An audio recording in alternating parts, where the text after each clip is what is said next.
of the death and the resurrection of Superman. So did they sent you all in a room somewhere, or what did they do? How did you get their guys all together? You mean you didn't have Zoom in those days, right? So No, yeah, no. how did you have what did they do to create a meeting and an event where you guys can all get together on the same page?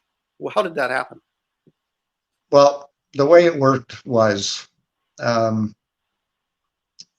editor. There were 4 Superman titles being published every month, and what the editor would do is once a year he would gather up the entire creative team, fly them into New York to the DC offices, put us in a room with no windows and bad food, and we would plan out a year's worth of Superman stories.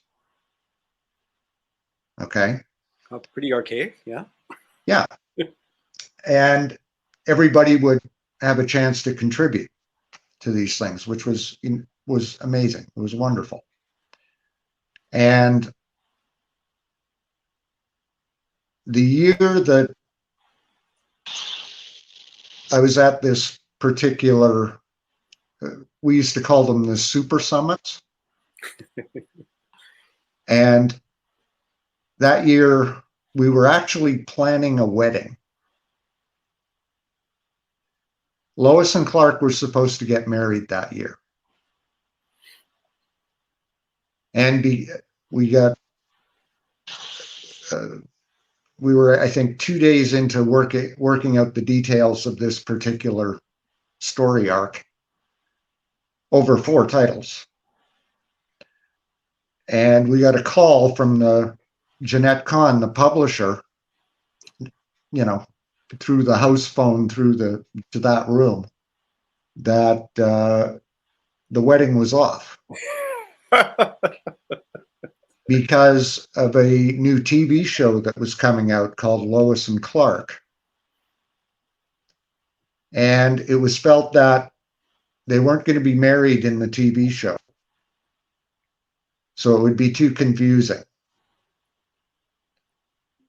to the broad audience out there that they would be married in the comic books but not on the TV show. Yeah. So we were not happy. And my writing partner, Jerry Ordway, whenever we got stuck on some kind of story point, his joke was, well, let's just kill him.